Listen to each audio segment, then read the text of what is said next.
peut pas plaire à tout le monde. En direct, 23h20, soir 3, 23h45, Parole de flic. Bonne soirée sur France 3.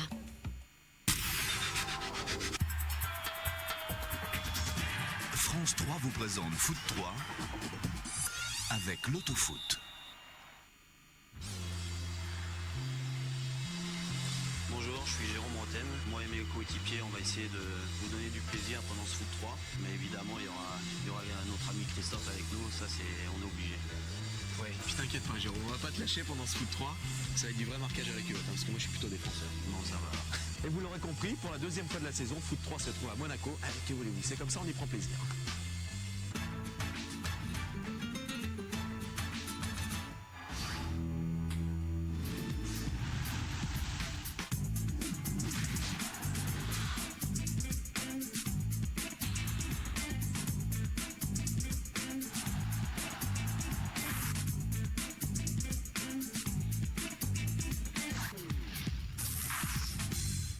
Bonjour à tous, c'est donc Monaco qui nous ouvre ses portes cette semaine, un club au palmarès impressionnant, 7 titres de champion de France, 5 coupes de France. La SM actuelle deuxième de Ligue 1 vient d'enchaîner une série de 12 matchs sans défaite et rêve d'un nouveau titre avec Didier Deschamps. Dans ce Foot 3 également, les 26 buts de la 28e journée de Ligue 1. En revanche, en Ligue 2, les buteurs ont été plus discrets, 15 buts seulement. Et Saint-Etienne n'arrive toujours pas à décoller pour une séance ensoleillée. On part tout de suite à la Turbie.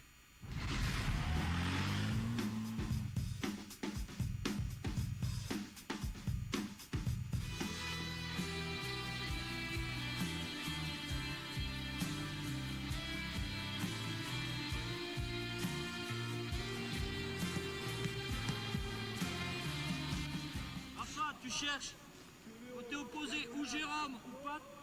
G, si ça vient sur toi, ou tu prends ou tu vas, ou tu rentres, tu fais passer Pat. Comme vous voulez, vous combinez.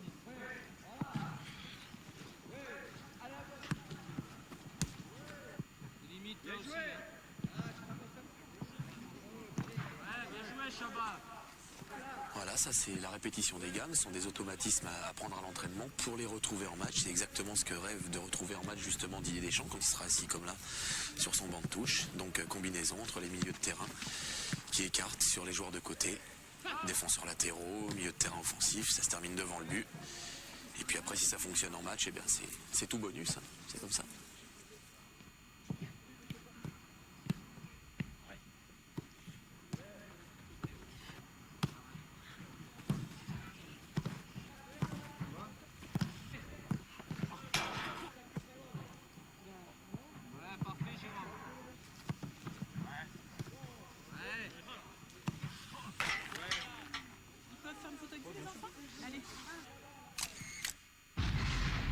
La Ligue 2, une 27e journée marquée par un nombre record de matchs nuls. Il y en a eu 7. Saint-Etienne ne perd plus, mais ne gagne pas. Daniel Leclerc.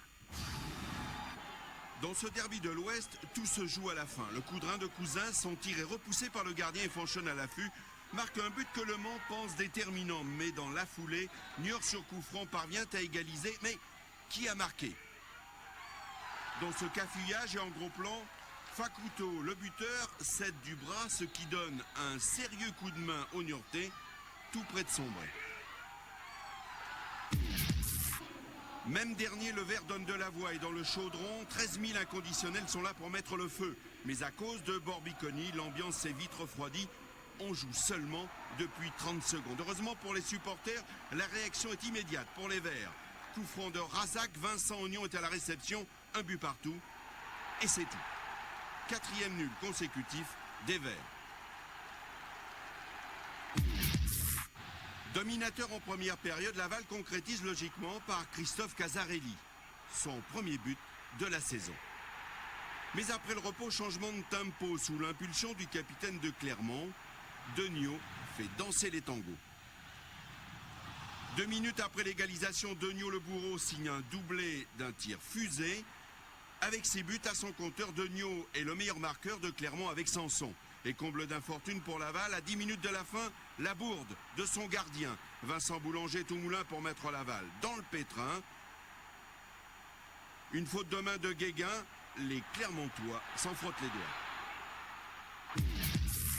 Créteil n'a toujours pas gagné cette année et lorsqu'Estevez ouvre le score en première période, les Cristoliens pensent avoir vaincu le signe indien. Mais après le repos, la bande à Porato est contrainte à partager les points en raid de Liabeuf pour son 9e but cette saison. Reims n'est plus dans le rouge. On a beau être voisins, on n'est pas forcément copains. Dans ce derby, Picard Amiens allume le premier pétard en tir pleine lucarne du capitaine Abriel qui surprend Grange. Abriel est aux anges. Mais pour être amis, il faut savoir partager. Grâce à Thiel, Beauvais rétablit la parité. Tout le monde doit s'en contenter.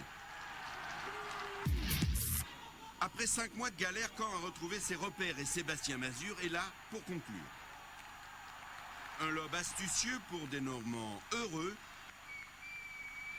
Mazur que l'on retrouve en deuxième mi-temps, un bel enchaînement avec Sarr et 2-0 pour Caen.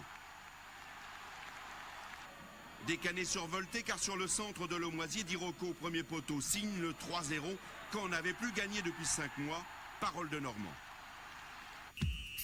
15 buts seulement et 7 matchs nuls, le record de la saison, sont les faits marquants de cette 27e journée. Les 4 premiers n'ont pas gagné et au classement, Toulouse a toujours 4 longueurs d'avance sur Le Mans et 7 sur Metz. Dans le bas du tableau, Ouascal, Guignon et Saint-Étienne ferment la marche. Retour à Monaco, Jérôme Roten, actuel meilleur passeur du championnat, est l'un des symboles de la réussite de Monaco cette saison. Gros plan sur un joueur épanoui.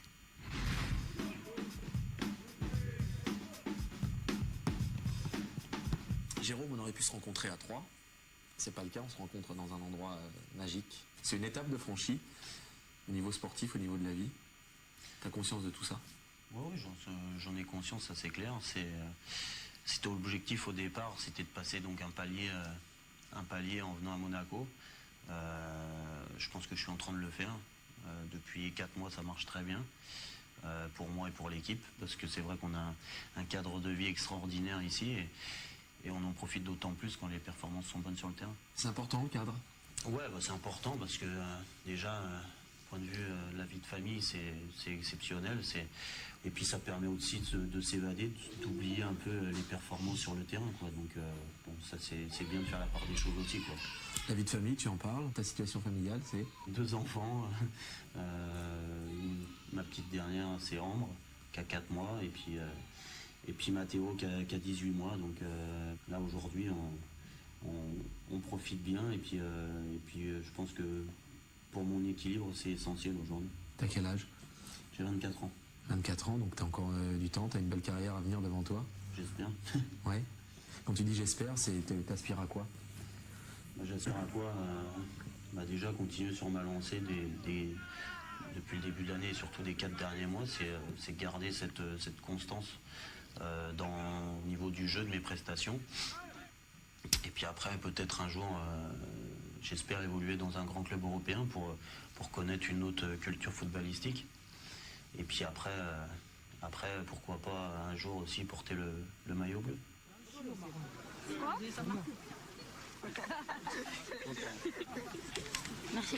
Est-ce qu'il est facile de garder la tête froide?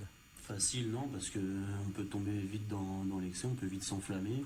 Si on profite un peu trop de ce qu'il y a ici dans la région, on oublie vite l'essentiel, c'est-à-dire de mouiller le maillot le samedi. Quand tu dis ce qu'il y a dans la région, c'est quoi? Les belles bagnoles? Voilà, c'est ça, on tombe dans l'excès un peu tout, on parle. Il y a plus d'argent ici dans cette région, ça sent le fric, ça c'est clair. Il faut éviter de tomber dedans, c'est tout. Tomber dans l'excès de tout et oublier l'essentiel, c'est les performances sportives. Avant tout, vu qu'on est jeune et tout ça, c'est éviter de s'enflammer. Maintenant, vu qu'on sait d'où on vient, l'année dernière on a vécu une saison vraiment galère, je pense qu'on ne retombera pas dans la médiocrité de l'année dernière, c'est tout, quoi. Quand tu dis on sait d'où on vient, tu viens d'où toi?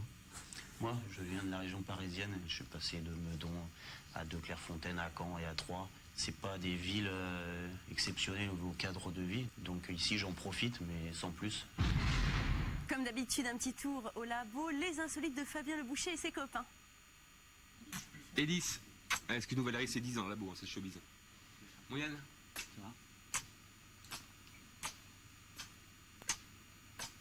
8, 9, Et 10.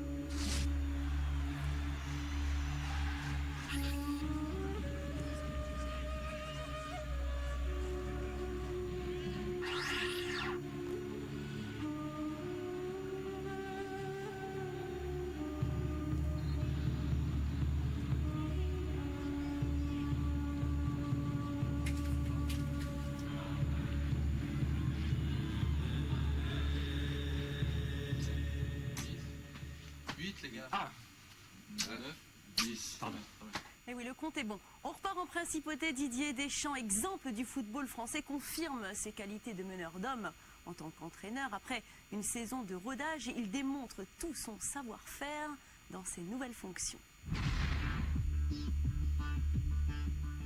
Didier, nouvel habit d'entraîneur depuis 2 ans. T'as l'impression que ça te va bien? Je sais pas si ça me va bien, en tous les cas, c'est un métier qui me plaît, c'est ma passion. Bon, c'est clair qu'il vaut mieux être joueur, mais bon, c'est d'être au contact des joueurs, d'être sur le terrain, de faire travailler, progresser, et puis apprendre, parce que j'apprends tous les jours. Pourquoi c'est mieux d'être joueur? Parce qu'il y a moins de paramètres à maîtriser, on n'est pas confronté au problème du choix plusieurs fois dans la journée, et puis il n'y a pas toute la gestion humaine ou psychologique qui est souvent difficile, qui est devenue difficile. Il n'y a pas une démarche collective comme lorsqu'on se trouve entraîneur, où on doit penser à un ensemble, que ça soit joueur, staff technique, staff médical. Bon, c'est pas toujours évident. Ça me gêne pas qu'il y ait bonne ambiance, que vous jouiez. Très bien. Et n'oubliez pas l'essentiel quand même, les déchets. Alors l'année dernière, tu as donné des raisons, il y a eu pas mal de blessés, etc. Ça marche pas super bien, et parce que c'est comme ça, c'est la vie de tout entraîneur. Et puis, comme par enchantement, aujourd'hui, tout va mieux. C'est quand même un métier qui est diablement difficile pour ça, diablement délicat. C'est clair, c'est pas par enchantement, je crois que ça passe par le travail aussi, mais il n'y a pas que le... Je prends pas l'excuse des blessés, il y a la méconnaissance du métier en ce qui me concerne, et puis du contexte monégasque aussi, et puis de la connaissance de mon groupe. Bon, c'est clair que l'an dernier m'a permis de mieux connaître tous les paramètres, et si j'ai décidé de repartir cette année, c'est parce que j'étais convaincu de maîtriser beaucoup plus de choses. Après, les résultats sont aléatoires, c'est clair, un entraîneur il est lié aux résultats, mais l'important pour moi c'est à la fin d'un match, qu'on frappe le poteau, qu'on marque ou c'est l'adversaire qui marque, les commentaires vont pas être les mêmes, mais le contenu du match est le même. Donc c'est toujours essayer d'être le plus lucide possible pour, quand ça va bien, ne pas exagérer, quand ça va mal, ne pas noircir le tableau non plus. Est-ce qu'à un moment, tu as douté quand ça allait pas très bien? Tu t'es dit, c'est... Douter, non, j'étais toujours convaincu à la recherche des meilleures solutions au moment présent. Par contre, il y a eu, oui, en fin d'année, usure psychologique, oui, parce que j'ai bouffé beaucoup trop d'énergie à parler avec beaucoup de gens, et ça fatigue énormément, quoi. Cette année, bon, je suis bien entouré aussi, il y a des gens, je délègue pas mal aussi, mais bon, je perds plus d'énergie pour des choses qui n'ont pas d'importance, quoi. Pour le choc de la 28e journée de championnat, Monaco reçoit Auxerre au stade Louis II. Les derniers détails d'une préparation sous haute tension. Quand t'étais gamin, Meudon, ton rêve c'était quoi? Mon rêve, c'était de devenir footballeur professionnel. Donc c'était soit de jouer en 2e division ou en 1re division, mais c'était de signer un contrat professionnel. J'ai eu la chance de le faire à Caen. Après, c'était de pouvoir évoluer un jour en 1re division. Ça a été le cas à Troyes. Et puis à Troyes, on se dit pourquoi pas évoluer dans un grand club français. C'est le cas aujourd'hui à Monaco. Et puis quand je suis arrivé à Monaco, je me dis pourquoi pas évoluer dans un grand club européen maintenant. Donc, lequel? Il y a des clubs qui marquent quand t'es gamin. Ça, c'est Manchester, Arsenal, Milan, la Juve, Barcelone, Real. Ça reste les grands clubs. Mais maintenant, il y en a d'autres qui se mettent au niveau. Donc l'essentiel, c'est d'être dans un grand club européen qui joue qui joue le titre déjà dans son pays et puis qui joue la Ligue des Champions, parce que c'est comme ça je pense que c'est la plus grande compétition, c'est comme ça qu'on peut progresser encore plus, quoi. Tu penses que Monaco peut devenir champion de France cette année? Je croise les doigts. On est à 2 points de Marseille. Donc à nous de continuer. On ira sur une série de 11 matchs sans défaite. Si on reste, pourquoi pas, invaincu jusqu'à la fin de saison, je pense qu'on pourra peut-être espérer être premier du championnat. Et ça sera vraiment une grande récompense par rapport à l'année dernière qui a été vraiment difficile. Et puis surtout nous, parce qu'on est dans l'effectif, on est jeunes. Et c'est vraiment une super carte de visite d'être champion de France. Pour moi, ça serait dès la 2e année à Monaco, ça serait extraordinaire. Donc je touche du bois et j'espère qu'on y arrivera.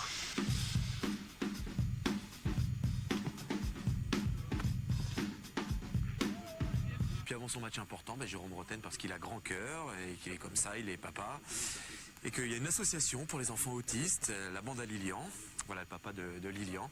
Petit Lilian, il est autiste et puis il récolte, il récupère des maillots de foot qu'ils vont ensuite aux enchères pour financer une association sur la région pour aider les enfants autistes. La bande à Lilian, le chef de bande c'est Lilian. Le papa il est là pour récupérer le maillot du généreux donateur, Jérôme Roten, qui fait partie des généreux footballeurs. Et tout ça, ça sera mis en vente online à partir du 6 mars, du 6 ou 12 mars. Et les fonds seront intégralement reversés à Autisme Méditerranée, qui est une association locale qui gère un institut pour les enfants autistes, enfants et adolescents. Voilà. Merci. Comme quoi les footballs, n'oublie pas d'avoir un grand cœur aussi, qu'on se le dise. Preuve tous les jours. Ouais, c'est bien, c'est chouette.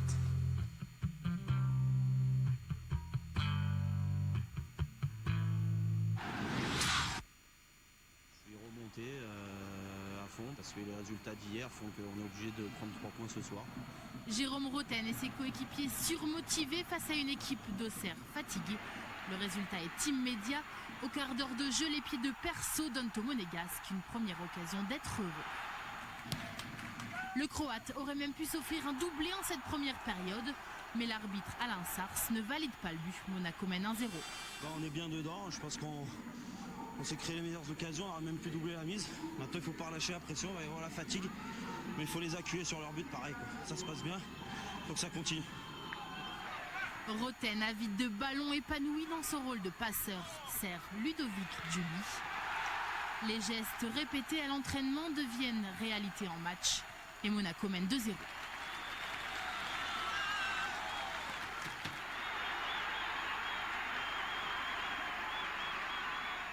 Certes, les Auxerrois souffrent physiquement. Contre le cours du jeu, Cissé place la tête de l'espoir et marque son 11e but de la saison. Coup de mou dans les rangs monégasques, mais les belles espérances auxerroises sont de courte durée. Équilibre involontaire de l'arbitrage après le but de Perso refusé en première période. C'est au tour des Auxerrois d'être pénalisés par un corner inexistant. Une occasion de plus pour Roten et Nonda de démontrer leur complicité.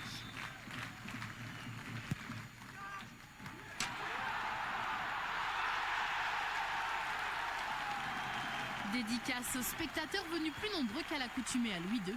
Jérôme Roten reste le meilleur passeur du championnat. Nonda revient, lui, à une longueur de Paoletta.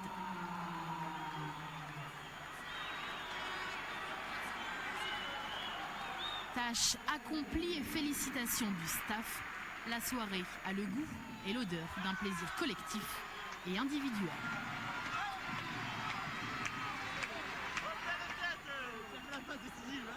Oui, important. Oui. Une bonne soirée pour nous, c'est vrai qu'on a fait un grand match ce soir. On les a pas laissés respirer. C'était l'objectif. L'objectif du foot 3, c'était de vous faire plaisir. Je pense que ce soir, on vous a fait plaisir. Et peut-être même le bonheur aurait-il pu être plus grand. J'ai voulu refaire le coup de Guingamp. Malheureusement pour moi, ça passe juste à côté. C'est pas grave, c'est comme ça, mais je crois que ce soir, il y a 3 buts, le public s'est fait plaisir, nous on s'est fait plaisir. Donc l'essentiel est réalisé.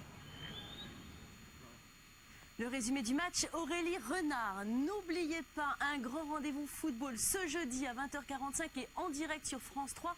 Match retour des 8e de finale en Coupe de l'UEFA, battu À l'aller 1-0, les hommes de Giroud n'ont qu'une chose à faire, battre Liverpool à Anfield Road, peu importe le score. C'est donc Liverpool-Auxerre. Avant de voir tous les autres buts de la Ligue 1, un court passage au labo. Fabien Leboucher et son équipe nous ont déniché de belles images, mais avant on se fait la bise. Et 10. Oh, il y en a eu 11. Attendez les gars, là. Faut l'enlever.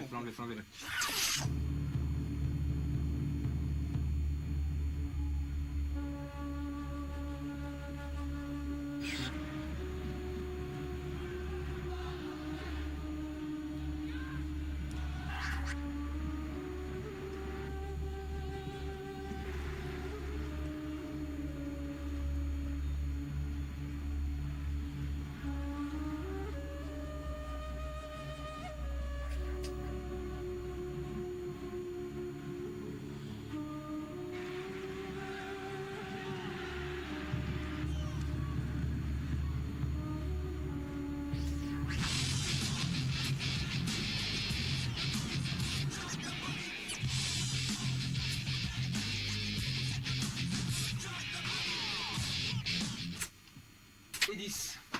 Ça va les gars? Ça va bien. Je dois y aller moi. Ah déjà? Ouais. Ouais, merci. Écoute à plus. Ciao Fab. Ouais. On te bien. La Ligue 1 à 10 journées de la fin du championnat. Le suspense reste entier pour le titre. Pour l'instant, les sudistes font la loi et Marseille fait la course en tête. Au Vélodrome, l'OM a bénéficié d'une part de réussite pour battre des Lillois bien mal en point. Serge Djian et Kader Boudaoud. Marseille reçoit Lille dans un stade Vélodrome à guichet fermé. Tir de Bakayoko, erreur de Vimbé, rien ne va plus pour Lille. 6 matchs et 6 défaites en 2003. Ce coup franc de Pascal Johansen va directement au fond des filets. 2-0 pour le leader marseillais. Lyon et Rennes, 2 équipes sans victoire depuis 4 matchs. Juninho retrouve la précision de son pied droit. Rennes égalise par Philippe Delaye. Bruno Derrien, l'arbitre, n'a pas vu la faute sur Vercoutre, ni la main de Delaye. Intenable, Govou réveille l'attaque lyonnaise, toujours privé d'Anderson. Sidney Govou sert Peggy Louindoula, puis prend appui sur Eric Carrière pour le 3e but. Quand il est dans cette forme, Sidney Govou peut jouer les yeux fermés. Louindoula signe un doublé, Lyon s'impose 4-1. Monaco, Bordeaux, Marseille, Lyon et Auxerre ont chuté à Furiani mais pas Nice. Florian Maurice donne l'avantage à Bastia. Sur l'une de ses rares occasions, le gym égalise par Chérad, un partout entre Bastia et Nice. Le centre est de Paoletta, la reprise de Pascal Fenduno et Bordeaux enfonce un peu plus Sedan dans le bas du classement. Sochaux à domicile, c'est 10 matchs d'affilée sans le moindre but encaissé. Le Havre pensait obtenir le 0-0 quand Mathieu marque à la 93e minute. Samedi soir, la terre a tremblé à Sochaux. Quand Lens allie efficacité et puissance, le carton est assuré. Montpellier n'a pas vu le jour, 2 buts encaissés au bout de 20 minutes. Un coup franc d'Antoine Sibierski. Un slalom de Tony Vérel qui inscrit son second but avec Lens. En seconde période, Moreira achève la démonstration avec 2 buts en 3 minutes. 4-0 pour Lens qui se rapproche de l'Europe.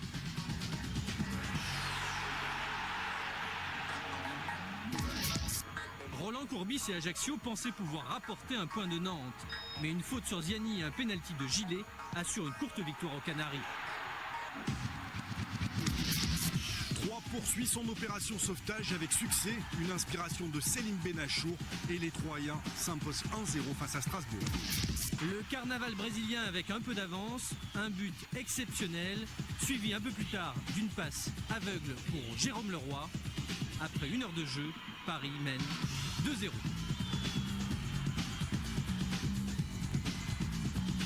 Le mental de Guingamp va tout changer. Déterminés, enthousiastes, combatifs, les hommes de Bertrand Marchand vont renverser la situation.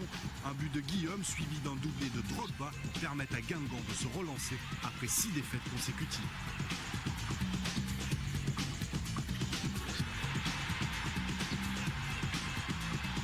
Buts au total lors de cette 28e journée, aucun 0-0. Bordeaux a signé la seule victoire à l'extérieur. Au classement, Marseille conserve 2 points d'avance sur Monaco et 6 sur Lyon. Sochaux, Bordeaux et Auxerre comptent un match en moins. 3 cède enfin sa dernière place. Les gardiens à l'honneur, les plus beaux arrêts de cette 28e journée, Yann Boitel.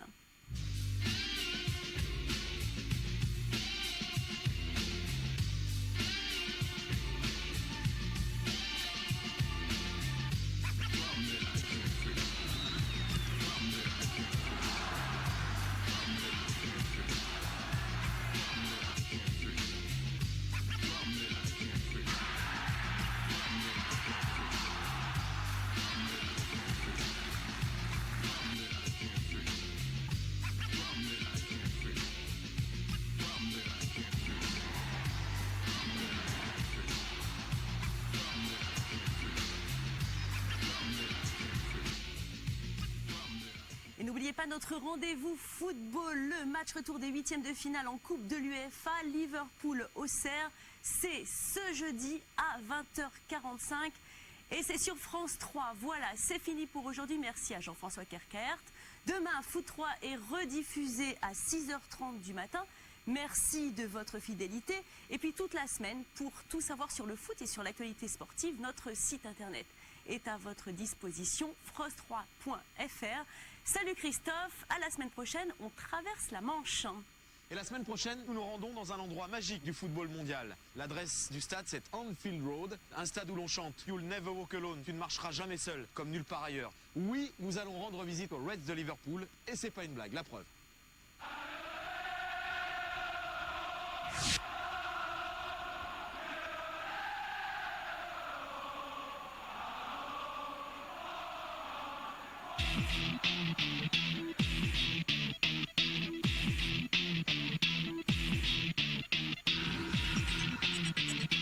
On était solide, on était costaud. Reste 90 minutes.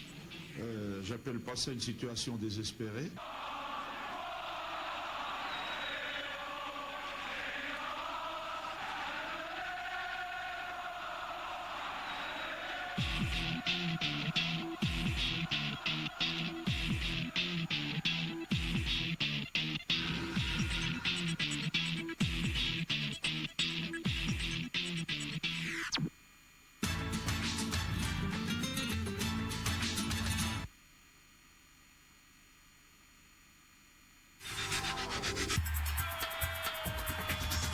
France 3 vous a présenté Foot 3 avec l'Autofoot.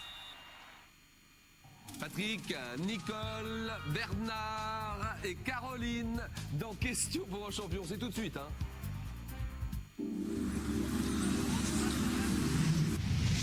Après la victoire de Liverpool au match aller 1-0, l'équipe de Giroud est condamnée au miracle face aux Reds de Gérard Rouillet.